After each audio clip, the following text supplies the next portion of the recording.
madaxweynaha galmudug axmed cabdikaariyo qoorqoor ayaa ku guuleystay in la qaboojiyo xiisad xalay ka taagneyd xaafado ka tirsan degmada hodan ee gobolka banaadir xiisadda ayaa timid kadib markii taliyihii booliiska gobolka banaadir jenaraal saadaq cumar maxamed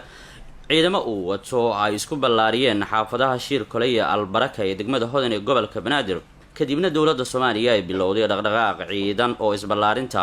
taliya saadaq john ka dhana waxaa arrintaasi qayladhaan ka muujiyey xubno ka tirsan golaha shacabka iyo aqalka sare ee baarlamaanka soomaaliya xildhibaanada kale ah mahad maxamed salaad cabdiraxmaan maxamed xuseen odowa senator abshir buqaari iyo sidoo kale xildhibaan saabir shuuriye oo hadda ah wasiir ka tirsan galmudug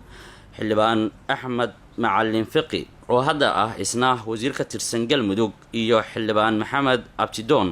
oo isna ah xubin ka tirsan golaha shacabka ee waqtigooda uu dhammaaday dhammaantood waxay ku baaqeen in la difaaco taliyihii hore ee booliiska gobolka banaadir jenaraal saadaq cumar maxamed oo la sheegay in ciidan ka tirsan dowladda soomaaliya ay duulaan ku yihiin kuwaasoo doonaya in gacanta lagu soo dhigo xiisadda ayaa cirka isku sii shareertay iyadoo walwal badan ay dadweynuhu xalay dareemayeen gaar ahaan kuwa ku nool xaafadaha shiir kole iyo albaraka ee degmada hodan waxaana taasi ay keentay in mas-uuliyiin ka tirsan dowladda soomaaliya oo ku deegaan ah sargaalka la sheegay in ciidanka dowladda soomaaliya ay doonayaan inay gacanta kusoo dhigaan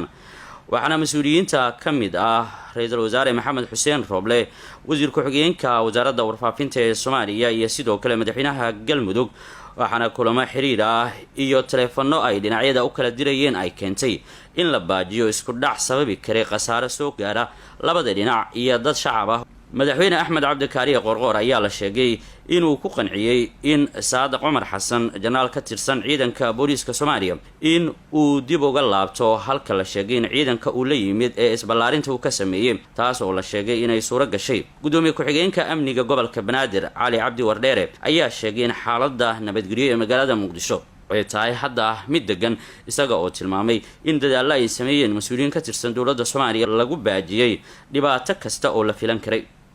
aanay jirin wax caqabad ah ama colaad ah inaba hala ekaatee laamaha amnigu waxay u taagan yihiin goor iyo ayaan habeen iyo maalin sidii ay uga hortegi lahayeen isku day kasta oo la isku dayo in lagu carqaladeeyo ammaanka iyo nabadda iyo horumarka sida xawaaraha uga socda magaalada muqdisho waxaan halkan uga mahad celinayaa